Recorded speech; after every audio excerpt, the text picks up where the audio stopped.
Welcome to Socializing Security, where every week we have a discussion about security, compliance, and beyond. Our goal is to learn and grow by socializing each week's topic with each other, our guests, and with you. A quick compliance note, this podcast is meant for informational purposes only and should not be considered legal or regulatory advice. We're glad you've joined us, and we hope you'll learn along with us.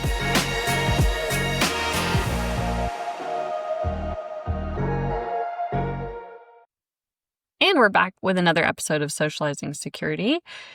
On today's episode, we'll be speaking with Steve Sims, who we've had on before. So we'll be having a repeat guest here, which we love to have. And we are going to be focusing on the basics again. So Steve is actually a trainer and does do a lot of cybersecurity education. And he is the perfect person for us to help prioritize the basics and making sure we're having a good conversation with our team members about some of the topics that you and I might be familiar with, but really we want to dive deeper in. So today I think we'll be focusing on vulnerability management and how organizations can really build a risk framework around their vulnerabilities and prioritizing those accordingly. But Steve is a friend of ours, so I always feel like we don't do our friends justice, but we want to just kind of give an overview of what Steve's background is. So Steve is a veteran and was in the Air Force for 11 years before going into the IT world. So worked in many different organizations, but ended up setting up an MSP and really creating like a security operations center, and was able to successfully sell that organization before becoming a CISO and working as like the VP of security for a large cloud hosting provider. From there, Steve actually now owns his own organization. So Crucial Technology Group is a virtual CISO services where they're doing a lot of work in the cybersecurity space of helping team members secure their systems, doing audit compliance. Some of the overlap, he and I definitely do some similar stuff. So making sure, teams are prioritizing security within their information systems.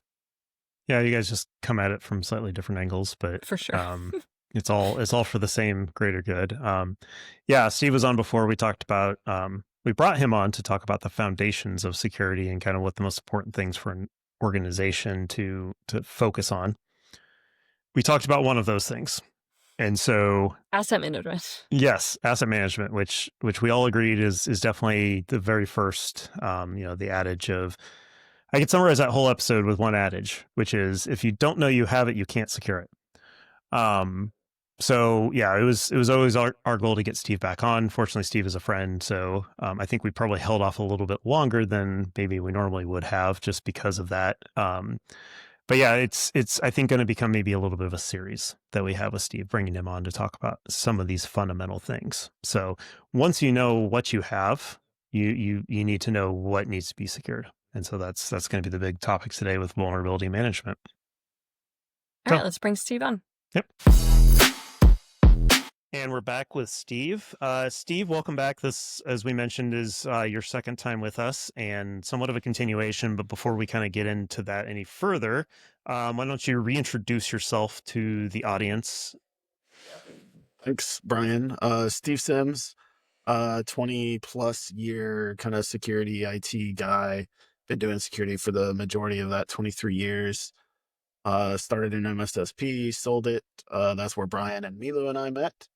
And now focused on fractional CISO services and kind of doing advisory consulting for security in organizations. So thanks for having me.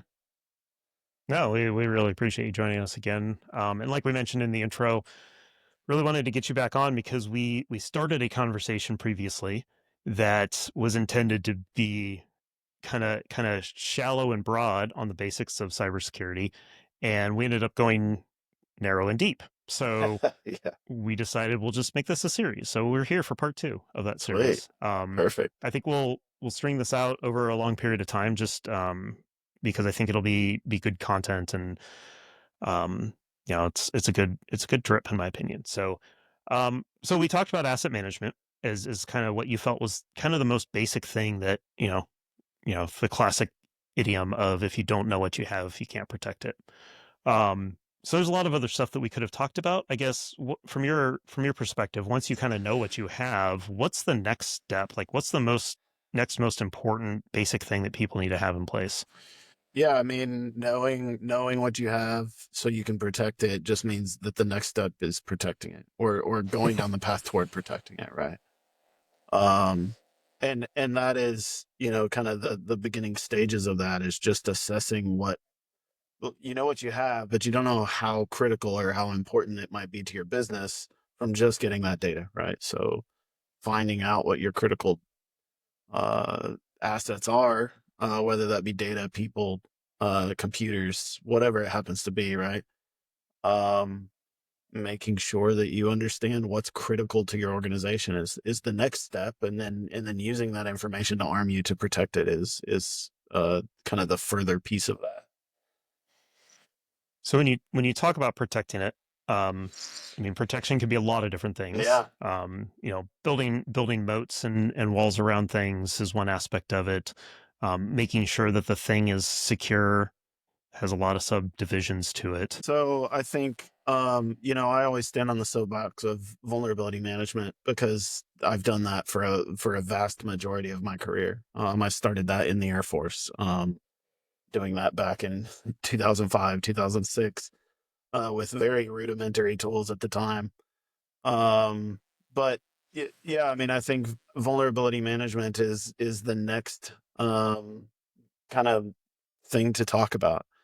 You have holes in the software, you have holes in the environment that you need to close up, and so knowing what you have, knowing how critical those pieces are, and then knowing how to close the gaps that are on those assets is the next key piece, and that's all included in vulnerability management.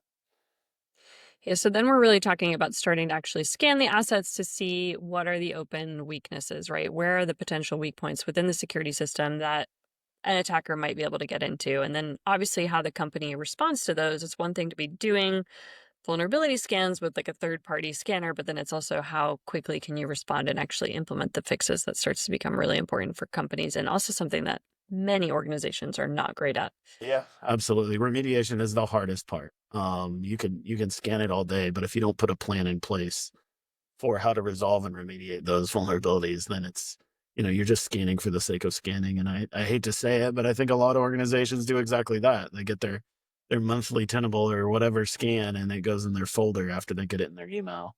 And then when it comes time for audit, you can just pull that out and say, "Yep, we scan. It's doing really great," you know. But remediation is Yeah. key. We have to, if there's a point to it all, it is that protection piece, and being able to close those gaps and close up those vulnerabilities by remediation is huge. Yeah, because the ideal timeline, at least in the compliance world, is like 15 days for critical, 30 for high, 90 medium, Yeah, 180 for low yeah. is generally kind of like I know that's what like the FedRAMP standard kind of follows in the US. So I know that's kind of the baseline standard. And again, I think for a lot of companies, that's a reach for many of them. A lot of them focus on the highs and the criticals, and then they usually don't really have a plan forward or a path for medium or low. Which kind of comes back to the way we started the conversation, right? In determining what's critical in your environment. Doing things like a business impact analysis, which will help guide you to determine which vulnerabilities on a specific system that is absolutely critical to your revenue or critical to the services that you offer. That's key in making a determination of how quickly you need to resolve some of those vulnerabilities. I think the biggest and the toughest part is the sheer number of vulnerabilities that we have to deal with. Already this year, I was looking at stats, and we're already at 27,400 and some odd vulnerabilities that have been released this year. Something around the realm of 130 vulnerabilities per day, released, or acknowledged by through a CVE, right? You can't possibly hope to meet that 15-day requirement on all criticals, if you can't find a way to prioritize those, right? You mentioned CVE there, Sure. which I think is a critical piece that we need to talk about. Um, so maybe explain the CVE and how that plays into both tracking and prioritizing.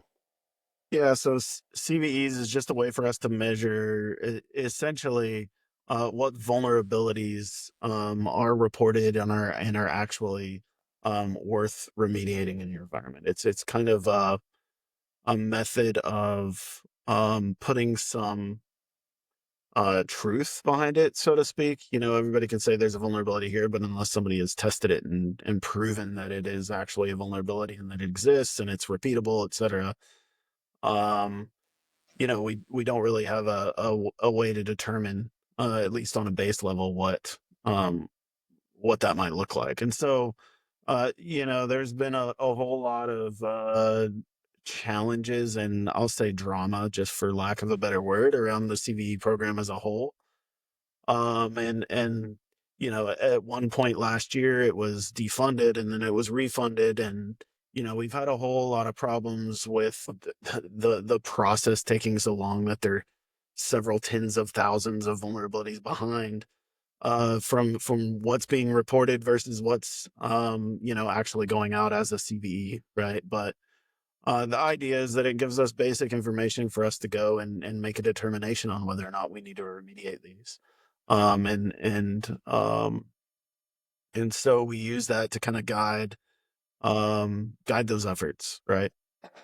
Um, when you use one of the scanners, the scanner tools to perform your vulnerability scanning, it's going to tell you, hey, you have this vulnerability, whether it be .NET framework or Java or whatever it is, or pick your favorite.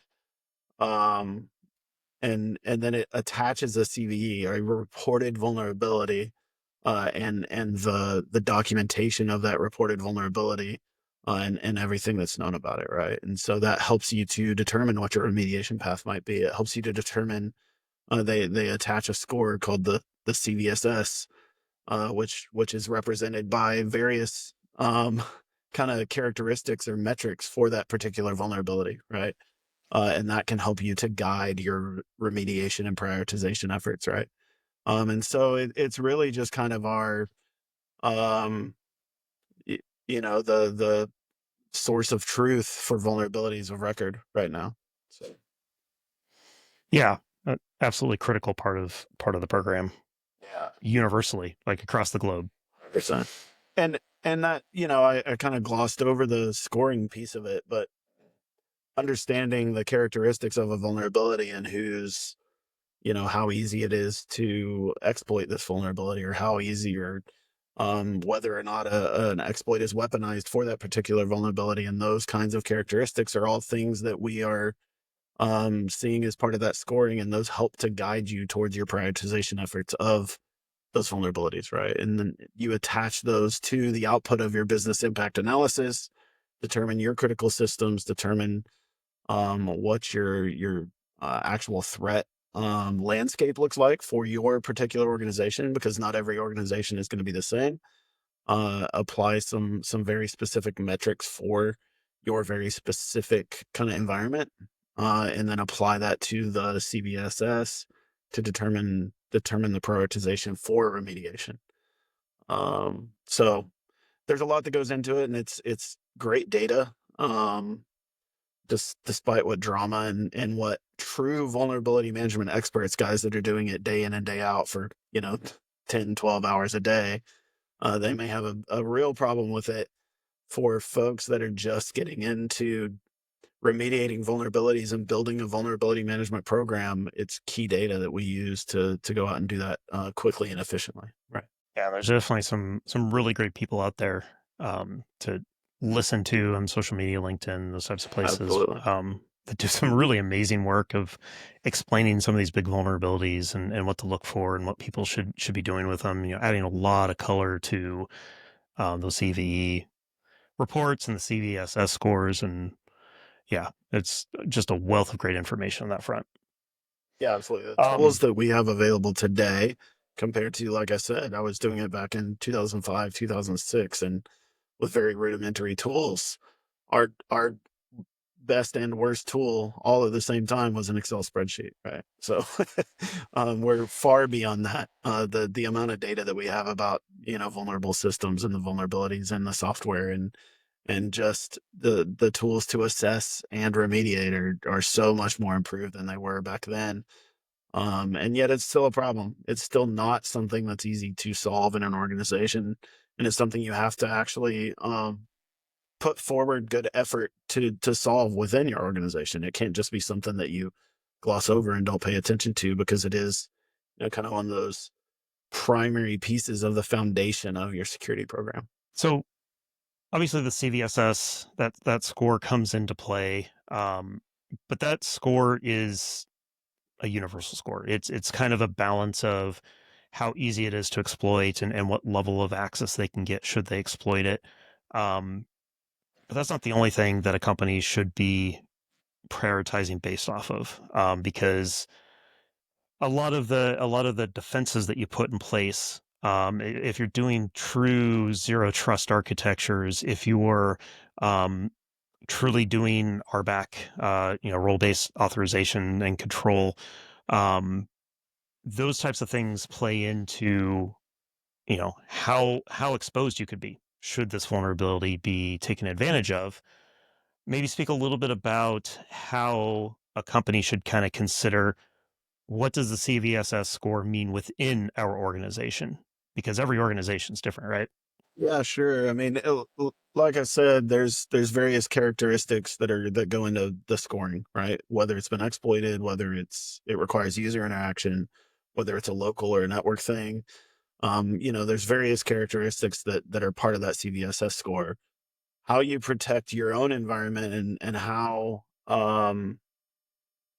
vulnerable your own systems are as a part of those specific characteristics. You mentioned, if you've got a firewall in front and there's absolutely no systems that are available to the greater world of the internet, right?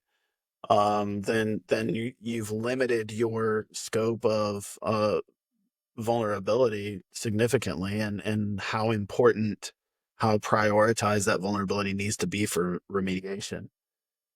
That's part of that business impact analysis and determining what your critical systems are, right?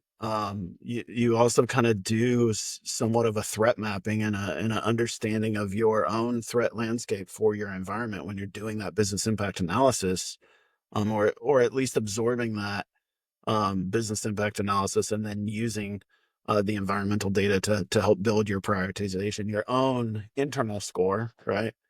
To determine what that looks like. And, I've seen a lot of tools do it in various ways, and they help give you kind of the tools to do it within their platform where they're doing the vulnerability scans and things like that, right? And it's great. But you can take I'm just going to pick on Tenable because I work in it quite a bit now. But you can take a scoring that is unique to the Tenable assets that you have within your Tenable environment, um, and that's just a score that exists for every Tenable user, right? It's not environment specific. It's not a key. It's not using those key metrics of what compensating controls do I have in place, what security tools and protection do I have in place. Or how critical is the device in general to my environment and to my business, right? And so taking those just kind of generic scores doesn't help. That's not going to help you prioritize your remediation. It helps to a certain extent. You could go off those scores and reduce your scope of 27,000 vulnerabilities to maybe 2,700, right? So you're at least removing 10% or 90% of the vulnerabilities that have been released this year. But if you want to further reduce that because you have a small team and a small budget towards this effort, then you need to apply those environment specific details, apply those compensating controls to your kind of threat landscape of your own particular environment to really understand what you need to remediate and how quickly. Yeah, I think that's a really important thing to call out for organizations, especially the teams that have smaller budgets who are just maybe like getting their feet wet and are just starting to like implement scans for the first times and aren't totally sure what to do. I think using that business impact analysis as well as combining it then with the compensating controls that the organization does have in place that, further protect them from certain threats is a really important aspect because it does potentially impact the score and the SLA associated with how quickly the company needs to act. And, maybe they can exclude certain findings or, maybe even if the CVS, yeah, even if the CVSS is, high, it might actually be medium for that organization. It might actually give the team a longer runway. So I think it's really important for them to actually think through the implementation within their environment, as well as considering what compensating controls they have in place so that it might actually be easier for them to remediate it on a slower timeline so that, they're less under a crunch time and might be able to submit an exception on a timeline or something like that. Yep, agreed. Yeah, and that could be the difference between, achieving your certification for compliance for whatever it might be, right? PCI DSS or SOC or high trust or whatever it might be, and not achieving that certification, right? Is having at least the knowledge and the understanding of your environment, that it's a living, breathing thing that is always changing, and so you need to apply these custom metrics to make sure that you get there, right? And yeah, you're 100% right. It's often overlooked, often overshadowed because it isn't easy, and a lot of organizations, especially with a small budget and the small, people, the small team, they really need to look at, putting the right work in the right places in order to do it well. And that becomes the hardest thing to deal with, right? So. Yeah, it was interesting. I had a customer requirement this week come up specifically with FedRAMP, where FedRAMP is requiring authenticated vulnerability scans. So not just like baseline external scanning of your environment, but they're actually making sure that the scan tool that you're using actually has credentials so they can actually test the authenticated environment. And that was the first time I've seen that come up in a certification standard, but it definitely yields more results because obviously they have absolutely more access. Every time I work with an organization and we set up vulnerability scanning, we start with unauthenticated, agentless scans, right? Let's just scan your /24 network for your user or your server environment or whatever it happens to be, and let's see what we get. And then we put in place some mechanism to do add credentials or add an agent on the system, and we truly see what a difference in vulnerabilities that we get, and it's exponentially different. If you're not seeing the vulnerabilities because you're not credentialed, it doesn't just mean that the vulnerabilities aren't there, right? It's not incredibly difficult to escalate privileges and jump into an environment and go, right, and do whatever you want to do inside that environment. So you need to understand what authenticated scans look like, what credentialed scans look like, and truly remediate the vulnerabilities associated with that.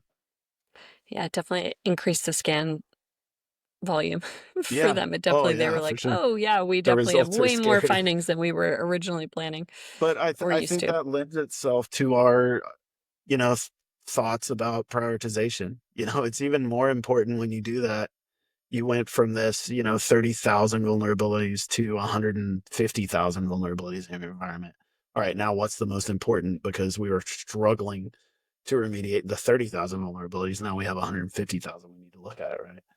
And so that prioritization becomes even more important. So the prioritization aspect of things, what I think kind of goes unsaid sometimes, and we're here partially to say the unsaid things, is that prioritization means there's some vulnerabilities you may never get to because that flood keeps coming at you and you've got to pick your battles, and some of those battles you're going to choose not to fight and you're going to take the risk.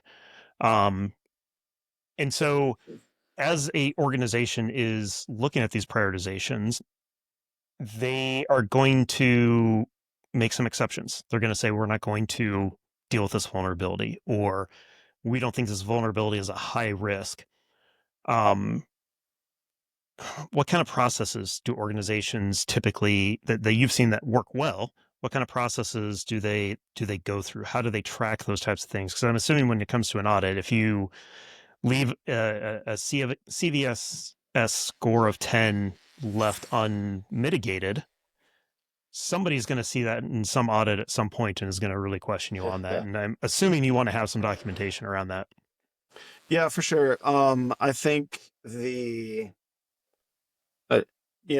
kind of mentioned compensating controls an awful lot, right? And that's a way to deal with vulnerabilities that you just can't remediate. I use healthcare examples all the time, right? There are certain biomed devices which are network connected, which use legacy protocols, which are running old operating systems, whatever it might be. You cannot upgrade and still have this, in some cases, life-saving device do the job that it's there to do, right?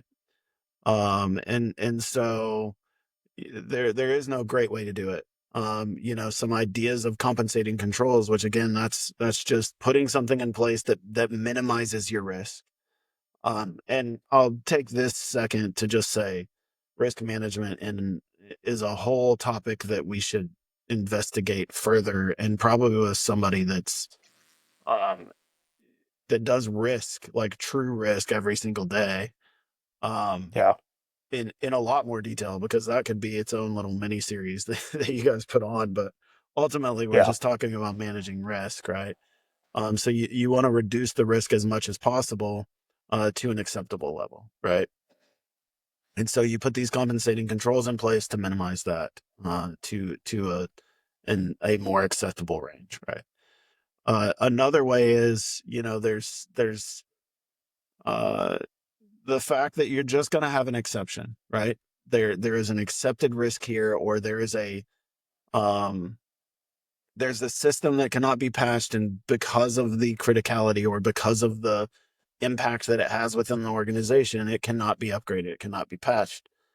This just is what it is. And it's important to, again, if we're talking about having a living, breathing program, a living, breathing security program that kind of is flexible and works alongside the organization and is truly a benefit to the organization, then you're aware of those things that could be your downfall, right? And you're protecting against those as much as possible. These exceptions where you might have a critical vulnerability that absolutely cannot be remediated, you need to make an exception for that, document it, document the reason, document who accepted the risk to not patch that, right? And if your organization is one that keeps a risk register, it should absolutely be added to the risk register, and it should be tracked on a regular basis, as often as your organization kind of lets the executive team and the board know that this risk exists, right?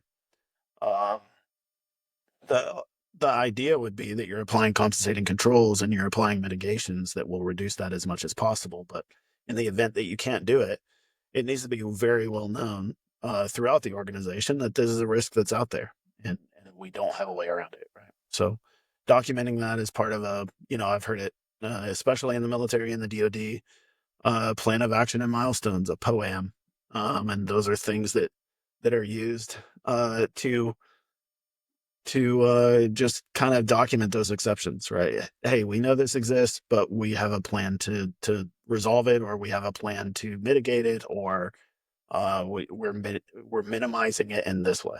And that's important to have. Again, it's a living, breathing program. It's not something that's just set in stone, on day one, and then you never adjust it again.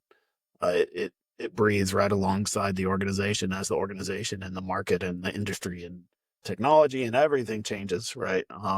It's important for that. Yeah, and that's obviously part of the whole vulnerability management plan. We've picked at different pieces of that.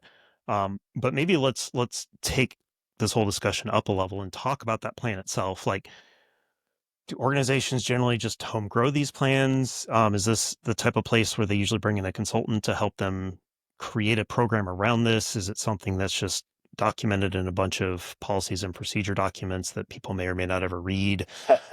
Is there a whole team dedicated to managing this plan? Like, how does that normally look? And That's every single organization is going to handle this completely differently, right? In some organizations, it's a couple of security guys that are looking at the scans, and they help other teams, other asset owners determine how they're going to address the vulnerabilities that are on their systems, right? Um, in some organizations, it's a sysadmin that just happens to, look at Windows updates occasionally, and he's their vulnerability guy, and that's their vulnerability management program. It's going to be different for every organization, is my point. I think the key thing, and I think we talked about this on the last episode, like pick a framework and go down that path, right? We kind of hammered on that a little bit, but it's the same thing here. The worst thing you can do is have no plan whatsoever. If another log4j hits where the world is falling all over itself because there's a vulnerability out there, a 0-day vulnerability, that needs to be remediated now, Um, you know, if you don't have a plan, then you're just planning to fail, right? Is essentially whatever the actual quote is. But the key thing is to have a plan. Now, the good thing is, and one of the best parts of the AI world today is that we can go out and we can say, hey, give me a vulnerability management plan that works, as a starter, right? And it will give you one. If you have to follow high trust, if you have to follow ISO 27001 or PCI DSS or whatever, you can say, hey, give me a vulnerability management plan that works alongside this compliance standard, right? And and that's a great way to just begin the process. Um, if you want to take it a step further, the team, is struggling to implement the things that are a part of this plan. To your point, having a policy and procedures that nobody reads and nobody uses is absolutely pointless, right? So you want something that can actually match your environment. Then yeah, absolutely. It's something you can reach out, to consulting organizations to help you build this plan and help you mold it and fit it to your organization so that it actually works for you. And that's going to be different for every org. But um, again, I'll go back to the most important thing is to just have a plan. No, and excuse me, and train your people on it. Train your team on what it looks like and what the importance of it is. um, get that executive buy-in of the company's leadership to say, or the organization's leadership to say, hey, this is important and here's why. We're just managing risk, and we've got to do these things. Those are all important pieces to get the buy-in from your team. um, and I keep saying it, but it's going to be different for every organization. So at a minimum, pick a plan. If you needed to fit your organization better and really get buy-in from your team and the executive leadership, bring somebody in to help you do that. It doesn't need to be a full-time person. It can be, just a one-time engagement. Hey, let's work on our vulnerability management program. But then understand that it's not, like I've said already, it's not set in stone. This can change. This can mold if business changes and things are different, then let's change and mold the vulnerability management program to accommodate that, right? Uh, it's, again, a living and breathing thing. Yeah, when you're coming to an organization and they're kind of pitching this, like, what is the overall like business impact for them if they're setting up a program for the first time, or they're trying to figure out like how many resources we want to invest in that? Like, how do you make that the case for it? It starts with knowing your assets, and not to go back to that, but Tie it back everything. to our original episode. Yeah, exactly. Everything goes back to that. And it's going to be dependent on that. You need to understand the scope of what you're talking about, as with everything, right? If you release a new product, you need to understand the scope of support for that product. Um, if you are trying to enter a new market, you need to understand the scope of how your sales is going to dive into that market and get you new business within that new market, right? It's the same as every other business problem. You need to know what the assets are that you have. You need to know, their criticality, which ones are the important ones. And then you need to sit down and really have an understanding of, all right, it's going to take this much time to do this. And that can tell you what your team might look like. Um, I hate beating the horse absolutely dead and lifeless, but every organization is going to be different here. And using the business impact analysis, using the kind of criticality of each asset and what that looks like is going to help you to determine what the scope needs to look like.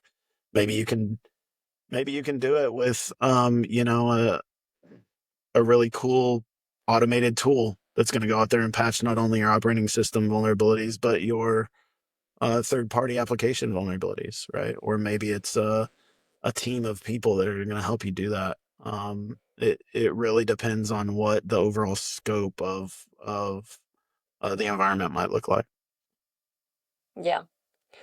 Well, Steve, I think we're getting towards the end, and I think obviously we can definitely direct our listeners back to your original episode where we asked our usual question of, is the fight for privacy dead or not?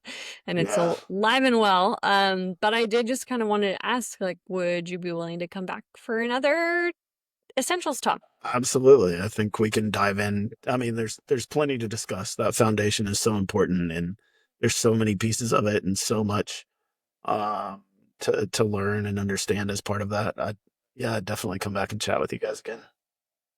We'd love that. And then how can people best reach out to you?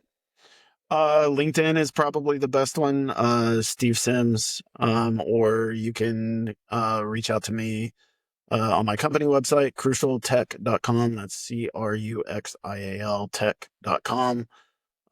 Crucial Technology Group. Reach out to me there or on LinkedIn. That's probably the best ways. Cool. Well, we really appreciate it, Steve, coming back to chat with us, and always a pleasure. And we look forward to the next episode. Yeah. Thanks, guys. Appreciate it.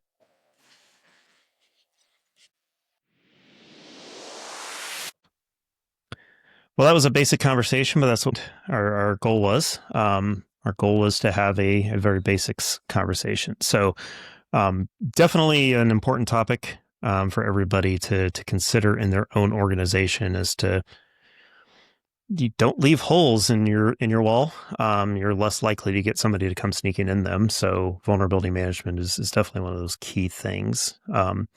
Socializing with Steve, Milu, I guess, what were some of your big takeaways?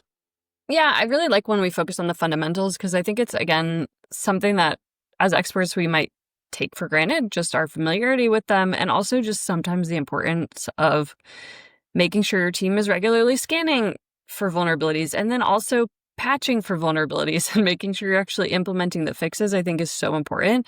And I do also think of tying it to that risk-based approach, that certain things, if it is flagged as critical or high based off of CVSS score, that doesn't necessarily mean that based off of your team's security controls, it might be scored differently, and you can reevaluate that and create exceptions.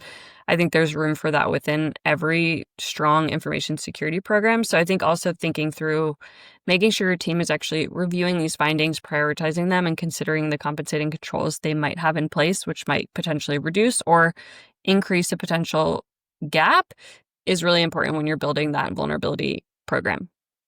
Yeah. I mean, again, asset management comes into play here. Again, it's not just a matter of what systems you need to evaluate, but knowing how they fit into your environment, what information may exist on those systems, and then using that to help define, hey, the CVEs has a high score, but it's not critical data for us, or it's in our DMZ and therefore is less likely to access any internal systems, could diminish that score for any given environment. And of course, Steve said it so many times, it's hard to ignore. A living, breathing environment. Every environment is constantly changing. And if you're not constantly reevaluating the asset management side of things, you don't know what new vulnerabilities you may need to be scanning for. If you're not constantly looking for those vulnerabilities, you don't know the new thing that popped up. One system all of a sudden becomes much more important because that one team decided to gather new information, and all of a sudden they're collecting GDPR information. And obviously there's a lot of ramifications to that, not least of which are the potential to leak that information should an attacker get in. So important to acknowledge the fact that things are constantly changing, and that your processes in both of these places need to constantly adapt to those changes. Yeah. And again, I'm just grateful for the time from Steve. I think it's great to have this conversation where we are kind of talking about some of the foundations of a strong security program, and acknowledging that organizations, I think every company I've worked for hasn't been amazing at this. So it's definitely something that most companies struggle with this. It is really hard to have an effective vulnerability management program that does meet those SLAs and is able to prove that month over month. It's a lot of work. I know we've said there's thousands new ones just like every couple months. So it's hard to keep up, but keep doing what you're doing and make sure your team is prioritizing those resources, because it is really important. Yeah, I like Steve's focus on the business impact analysis there as well. Being able to really know, again, it's not just about asset management. It's about knowing what the impact of all the different pieces of your environment are, and how they affect not just the IT scape, but the entire business, are going to be a huge piece to that. So it's all intertwined. The fundamentals are individual components, but they all tie together if you really want to be doing this right. Cool. Well, we appreciate everybody joining us for another conversation, socializing with another friend. Look forward for more of Steve to come. So keep socializing with us and one another, and let us know if there's any topics that you would like to see. Thank you for joining us for another episode of Socializing Security. We hope you learned a thing or two with us. If you'd like to continue socializing with us on this topic or have feedback, we'd love to hear from you on LinkedIn or social media. Just search for Socializing Security. Or you can email us at info@socializingsecurity.com. Until next time, stay social and stay secure.